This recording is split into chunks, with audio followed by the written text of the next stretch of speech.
ബിന്ദു. എൻ്റെ YouTube channel chilli ജാസ്മിനിലേക്ക് എല്ലാവർക്കും സ്വാഗതം. മലയാളികൾ ഏറെ ഇഷ്ടപ്പെടുന്ന ഒരു പച്ചക്കറി ഇനമാണ് ചുവന്ന ചീര. പലതരത്തിലുള്ള ചീരകളുണ്ട്. ചുവന്ന ചീര, അതുപോലെ പച്ചച്ചീര, ചുവന്ന നിറത്തിലുള്ള വള്ളിച്ചീര, പച്ച നിറത്തിലുള്ള വള്ളിച്ചീര പോലെയുള്ളവ. ഇത് പച്ചച്ചീര. ഇത് പച്ച നിറത്തിലുള്ള വള്ളിച്ചീര കണ്ടോ, മേളിൽ കൂടി ഇങ്ങനെ കയറിപ്പോയിരിക്കുന്നുണ്ടോ. അതുപോലെ നമുക്ക് ചുവന്ന ചീര കാണാം. ഇത് ചുവന്ന നിറത്തിലുള്ള വള്ളിച്ചീരയുടെ തൈകളാണ്. അതിൻ്റെ വലിയ ചെടി ഉണ്ടായിരുന്നത് പെട്ടെന്ന് പോയിട്ട് ഇനി അതിൻ്റെ വിത്തുകളെല്ലാം വീണ് കിടന്ന് കിളുത്ത് കയറി വരുന്നതാണ്. ഇത് ഇത്രയായതുകൊണ്ട് ഒത്തിരി ആയിക്കഴിഞ്ഞാൽ നമുക്ക് പറ്റാത്ത കാരണം എന്ത് ചെയ്ത് ഞാൻ പറിച്ച് കളഞ്ഞതാണ് കണ്ടോ. ഇതുപോലെ കയറി മേളിലേക്ക് പോയി. ഇതിവിടെ കിടന്നാൽ ഞാൻ നേരത്തെ ഇത് കാണിച്ചു തന്നിട്ടുണ്ട്. ഇത് ചുവന്ന ചീര. എൻ്റെ ചാനൽ ആദ്യമായിട്ടാണ് കാണുന്നതെങ്കിൽ സബ്സ്ക്രൈബ് ചെയ്തിടാൻ മറന്നു പോകല്ലേ. അപ്പോൾ നമുക്ക് ചീരയുടെ കൃഷി തുടങ്ങാം. ചീരയുടെ കൃഷി ചെയ്യുന്നതിന് നമുക്ക് ആവശ്യമായ വിത്തുകൾ വേണം. അപ്പം ഞാനിവിടെ ചെയ്തിരിക്കുന്നതെന്ന് പറയുന്നത് എൻ്റെ ഒരു ചീരയുടെ ചെടിയിൽ നിന്ന് ഇപ്പം ഇന്ന് ഞാൻ പാകുന്നതിന് ഇന്നലെ അല്ലെങ്കിൽ അതിൻ്റെ മിനിഞ്ഞാന്നാണെങ്കിലും കുഴപ്പമില്ല, ഇതുപോലെ പൂക്കളൊക്കെ ഉള്ളൊരു ചീരയുടെ കമ്പ് പറിച്ച് ഇതുപോലെ പാത്രത്തിനകത്തോ അല്ലെങ്കിൽ ഒരു പേപ്പറിനകത്തോ ഇട്ട് വെച്ചിരുന്ന ഇതേപോലെ കണ്ടോ അരികൾ ഇളകി വരും. ആ അരിയുടെ ആവശ്യമേ നമുക്കുള്ളൂ. അപ്പോൾ ഇങ്ങനെ ചീര ഇല്ലാത്തവർ വിത്തുകൾ വാങ്ങിച്ചിട്ട് നടാം. ഞാൻ ചീര കൃഷി ചെയ്യുന്നത് ടെറസിലാണ്. ടെറസിലായതുകൊണ്ട് തന്നെ ഞാൻ ഇതുപോലെയുള്ള ഗ്രോ ബാഗുകളിലാണ് ചീരയുടെ കൃഷി ചെയ്യുന്നത്. അപ്പോൾ ഈ ഗ്രോ ബാഗ് നമ്മൾ എടുക്കുമ്പം കുറച്ച് നല്ല ഉയരമുള്ള, ഇപ്പം ഞാൻ ഇതിൻ്റെ പകുതി ഭാഗം മടക്കി വെച്ചിരിക്കുവാണ്. ഒരടി അല്ലെങ്കിൽ ഒരു 3/4 അടിയെങ്കിലും ഒക്കെ ഉയരമുള്ള ഒരു ഗ്രോ ബാഗ് വേണം നമ്മൾ ഇത് നട്ടുപിടിപ്പിക്കാനായിട്ട് എടുക്കാൻ. മണ്ണിലാണ്, നമ്മൾ പറമ്പിലാണ് നടുന്നതെങ്കിൽ മണ്ണ് നല്ലോണം കൊത്തി ഇളക്കി ചാണകപ്പൊടിയുമായിട്ട് മിക്സ് ചെയ്തിട്ട് അതിനകത്ത് നമുക്ക് ചീരയുടെ കൃഷി ചെയ്യാം. അപ്പോൾ ഈ ഗ്രോ ബാഗ് സെലക്ട് ചെയ്യുമ്പോൾ നമ്മൾ ഒരു കാര്യം കൂടെ പ്രത്യേകം ശ്രദ്ധിക്കണം. നീർവാർച്ച സൗകര്യത്തിന് ആവശ്യമായ ഡ്രെയിനേജ് ഹോൾ ഇതിൻ്റെ അടിയിലുണ്ടോ എന്ന് ഉറപ്പുവരുത്തണം. ഇതിപ്പോൾ ഇവിടെയൊക്കെ ഇഷ്ടം പോലെ 1, 2 അങ്ങേ സൈഡിൽ ഇതേപോലെ കാണും. അപ്പോൾ നീർവാർച്ച സൗകര്യത്തിന് ആവശ്യമായിട്ടുള്ള ഹോൾസ് ഉണ്ട്. പിന്നെ നമ്മൾ ചീരയുടെ കൃഷിയിൽ പ്രത്യേകം ശ്രദ്ധിക്കേണ്ട, ഏറ്റവും പ്രാധാന്യം കൊടുക്കേണ്ടതെന്ന് പറയുന്നത് നല്ല നീർവാർച്ചയുള്ള ഇളക്കമുള്ള മണ്ണാണ്. അപ്പോൾ ഇത് കണ്ടോ, ഇതുപോലെ ഇങ്ങനെ ഇളകി കിടക്കുന്ന തരത്തിലുള്ള നീർവാർച്ചയുള്ള മണ്ണാണ് ഇതിന് വേണ്ടത്.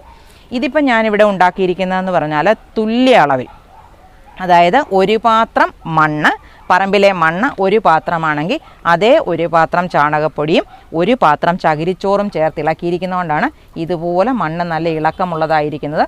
നമ്മൾ ചീര കൃഷി ചെയ്യുമ്പം ചീര വളരുന്നില്ല, പൊക്കം വയ്ക്കുന്നില്ല, വലിയ ഇല ഉണ്ടാകുന്നില്ല എന്ന് നമ്മൾ പരാതി പറയും. അതിൻ്റെ ഏറ്റവും പ്രധാനപ്പെട്ട കാര്യം എന്ന് പറയുന്നത് ഇളക്കമുള്ള മണ്ണല്ല, അല്ലെങ്കിൽ ഇളക്കമുള്ള മണ്ണിലല്ല നമ്മൾ ചെയ്തത് എന്നുള്ളതാണ് അതിൻ്റെ കാരണം.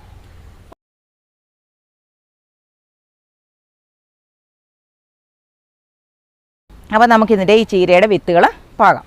അപ്പോൾ ചീരയുടെ വിത്തുകൾ നമ്മളിങ്ങനെ പാകുമ്പം നേരിട്ട് ഈ പോട്ടിംഗ് മിക്സിലേക്ക് ചീരയുടെ വിത്തുകളെ പാകി കൊടുക്കാം.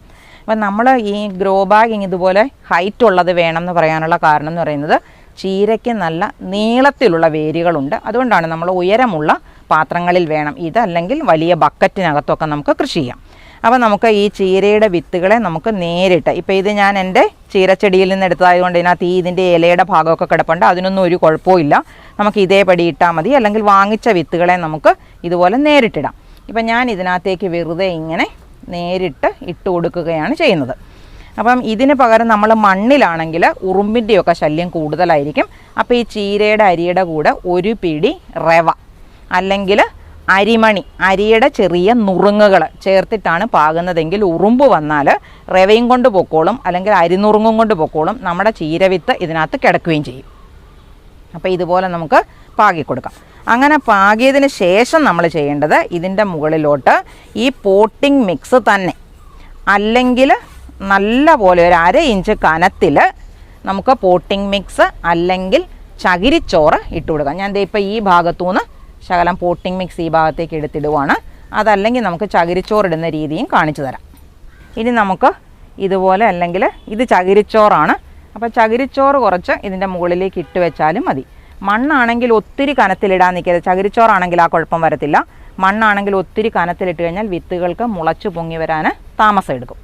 നമ്മൾ പാകിയിട്ടിരിക്കുന്ന ചീരവിത്തിൻ്റെ മുകളിലേക്ക് വെറുതെ വെള്ളം വേണേൽ തളിച്ചു കൊടുക്കാം, അതല്ലെങ്കിൽ സ്യൂഡോമോണാസ് ചേർത്ത വെള്ളം.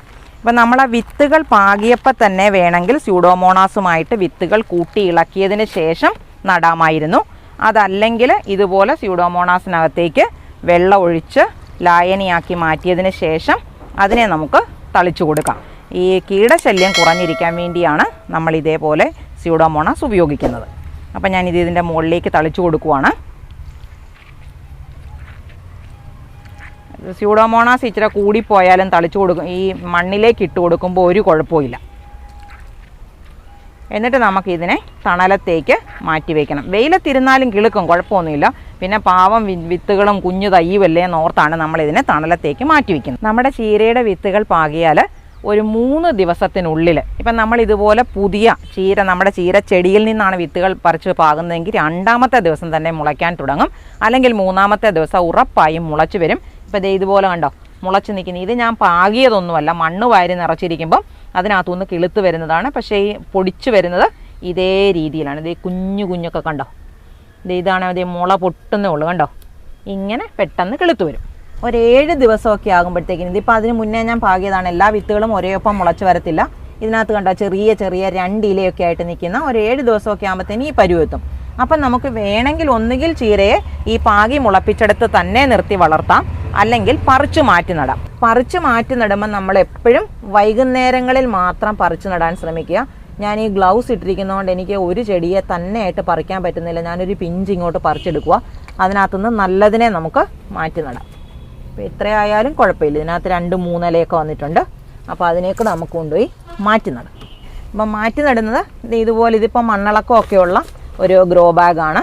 അപ്പോൾ ഇതിനകത്തേക്ക് ഞാൻ ഇതുപോലെ കൈകൊണ്ട് തന്നെ ഒരു ചെറിയ കുഴി കുഴിച്ചിട്ട് അതിനകത്തേക്ക് അങ്ങ് നട്ടു വെച്ചാൽ മതി. അതിനകത്ത് 5-6 എണ്ണമൊക്കെ നടാം. അല്ല, ഇങ്ങനെ അങ്ങോട്ട് പറിച്ച് നട്ടാൽ മതി. അല്ലാതെ ഇപ്പോൾ അതിന് നമ്മൾ പറിച്ച് നടാനും മണ്ണിളക്കാനും ഉള്ള ഉപകരണമൊന്നും, തൂമ്പായോ അങ്ങനത്തെ സാധനങ്ങളുടെ ഒന്നും ആവശ്യമില്ല. വെറുതെ ഇതുപോലെ നമ്മൾ കൈകൊണ്ടങ്ങ് പറിച്ച് മാറ്റി നട്ടാൽ മതി. പറിച്ച് മാറ്റി നട്ടില്ലെങ്കിലും കുഴപ്പമില്ല. നമ്മളിതുപോലെ പറിച്ച് മാറ്റി നട്ട് കഴിഞ്ഞാൽ ചീരയുടെ ചുവട്ടിൽ നന്നായി വെള്ളം ഒഴിച്ചു കൊടുക്കണം. ചീരയ്ക്ക് 2 നേരവും നല്ലതുപോലെ വെള്ളം ഒഴിച്ചു കൊടുക്കണം. ചീരയുടെ ചുവട്ടിൽ ഈർപ്പം മാറാതെ നിന്നാലേ ചീരയ്ക്ക് നന്നായി വളരാൻ പറ്റുള്ളൂ. നമ്മുടെ ചീരയെ നമ്മൾ എപ്പോഴും നട്ട് വളർത്തേണ്ടത് നല്ല സൂര്യപ്രകാശം കിട്ടുന്ന സ്ഥലത്താണ്. ഭാഗികമായി മാത്രം സൂര്യപ്രകാശം കിട്ടുന്നിടത്തും ചീര വളരും. ഞാനത് കാണിച്ചു തരാവേ. ഇത് ഭാഗികമായി മാത്രം സൂര്യപ്രകാശം കിട്ടുന്ന, ഈ രാവിലത്തെ വെയിൽ മാത്രമേ ഇതിന് കിട്ടത്തുള്ളൂ. അത് ഈ വെന്റിലേഷനിൽ കൂടെയൊക്കെ കയറി വരുന്ന കുറച്ച് വെയിൽ മാത്രം കിട്ടുന്ന സ്ഥലത്താണ് ഇത് നിൽക്കുന്നത്. എന്നാലും വലിയ കുഴപ്പമില്ലാതെയാണ് അവൻ വളരുന്നത്. നമ്മൾ ഈ ചീരയുടെ തൈകൾ പറിച്ചു മാറ്റി വെച്ച് കഴിഞ്ഞാൽ പിന്നെ ഒരു 3 ദിവസം കഴിയുമ്പോൾ മുതൽ നല്ലോണം നേർപ്പിച്ച പച്ച ചാണകത്തിൻ്റെ സ്ലറി, അതല്ലെങ്കിൽ ഗോമൂത്രം വളരെ നേർപ്പിച്ച് ഒഴിച്ചു കൊടുക്കണം. ഇപ്പം ഞാൻ ഇത് ചാണകം കലക്കിയ വെള്ളമാണ്. ഇത് പച്ച ചാണകമാണ്. ഇതിനകത്തുനിന്ന് ശകലം ചാണകം എടുത്ത് കലക്കി വെച്ചിരിക്കുന്നതാണ്. ഇതിനെ ഞാൻ ഇരട്ടിയായിട്ട് നേർപ്പിക്കും.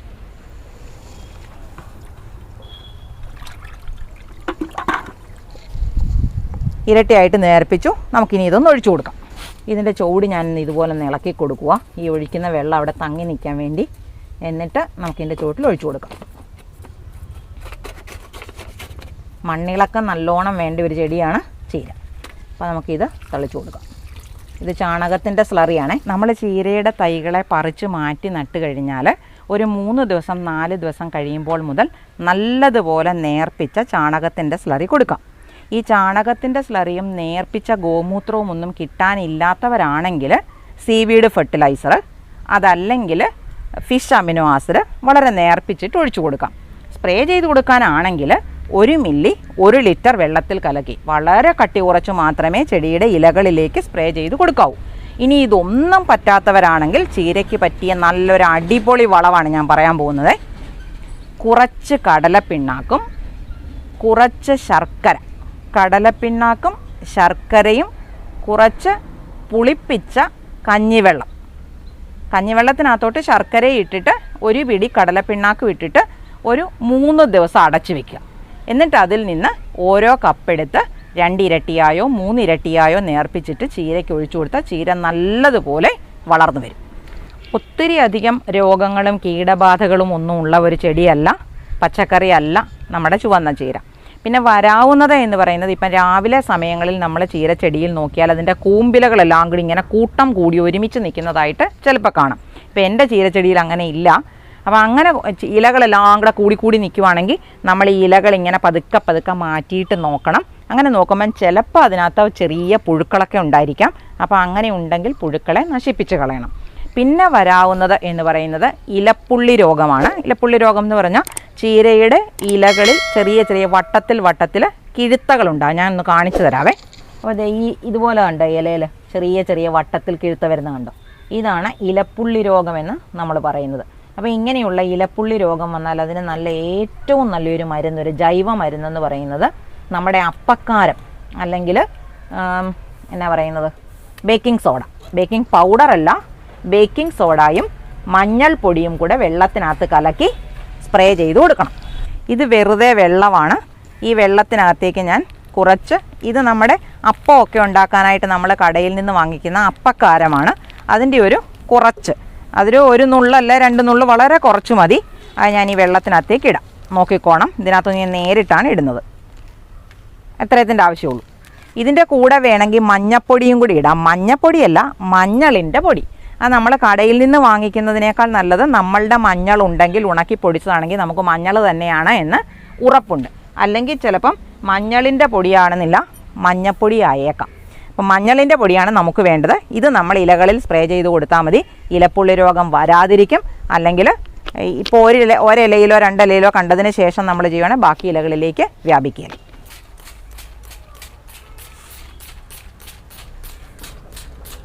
ഇതേപോലെ നമുക്ക് ചീരയുടെ കൃഷി ഗ്രോ ബാഗിൽ ചെയ്യുന്നത് പോലെ തന്നെ നമുക്ക് പറമ്പിലെ മണ്ണും കൊത്തിക്കിളച്ചിളക്കി അവിടെയും നട്ടുപിടിപ്പിക്കാം. പക്ഷെ ഒരു കാര്യം നമ്മൾ പ്രത്യേകം ശ്രദ്ധിക്കണം, ഒരു കാരണവശാലും ചീരയ്ക്ക് ചാരമിട്ട് കൊടുക്കരുത്. അങ്ങനെ ചെയ്താലത്തെ കുഴപ്പം എന്ന് പറഞ്ഞാൽ ചീര പെട്ടെന്ന് പൂവിടും. അല്ലെങ്കിൽ തന്നെ ചീരയുടെ ചെടി എന്ന് പറഞ്ഞാൽ ഒരു 45 ദിവസത്തിനുള്ളിൽ പൂവിടുന്ന ഒരു ചെടിയാണ്. നമുക്ക് അതിൻ്റെ ഒരു വിളവെന്ന് പറയുന്ന ഒരു 25-30 ദിവസങ്ങൾക്കുള്ളിൽ വിളവെടുക്കുകയാണെങ്കിൽ നമുക്ക് നല്ല രുചികരമായ ചീര ഇലക്കറി കൂട്ടാം. എൻ്റെ വീഡിയോ കാണുന്ന എല്ലാവരും നാളെ തന്നെ ചീരവിത്ത് പാകി കൃഷി തുടങ്ങിക്കോളൂ. അപ്പം നമുക്ക് കുറച്ച് സാധനങ്ങളൊക്കെ, കുറച്ച് പാവയ്ക്കയും അതുപോലെ സാധനങ്ങൾ നമുക്കിന്ന് പറിച്ചെടുക്കാനുണ്ട്.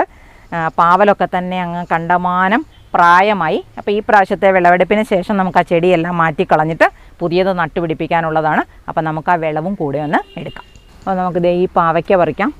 ഈ പാവലിൻ്റെ ചെടിയൊക്കെ കണ്ടോ, കണ്ടമാനം പ്രായമായി. ഇനിയിപ്പം നമുക്കതിനെ നിർത്തിക്കൊണ്ട് നിൽക്കേണ്ട. അടുത്ത പാവലിൻ്റെ തൈ ഇവിടെയൊക്കെ കണ്ടോ, പുതിയ പാവലിൻ്റെ തൈ കയറി കാ പിടിച്ച് തുടങ്ങിയിട്ടുണ്ട്. അപ്പോൾ പിന്നെ അതൊക്കെ നിന്നാൽ മതി. ഇതിനെ നമുക്ക് കളയാം. അതുപോലെ ഈ സ്ഥലത്ത് നമുക്ക് വേറെ എന്തെങ്കിലുമൊക്കെ നട്ടുപിടിപ്പിക്കുകയും ചെയ്യാം. അപ്പോൾ അതിൻ്റെ കൂട്ടത്തിൽ നമുക്ക് ഈ പടവലങ്ങയും കൂടെ പറിച്ചെടുക്കാം.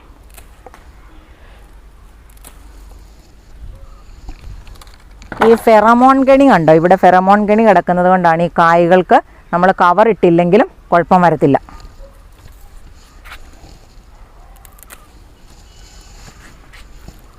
ഞാൻ തീർത്ത് പറിക്കുവാണ് ഇപ്രാവശ്യമേ. ഇനിയിപ്പോൾ ഇത് കിടക്കണ്ട, ഇത് നമുക്ക് പാവയ്ക്ക് അരിഞ്ഞുണങ്ങുമോ, ചെറുതാണെങ്കിൽ അരിഞ്ഞുണങ്ങുമൊക്കെ ചെയ്യാം. ചെടി കളഞ്ഞേക്കാം.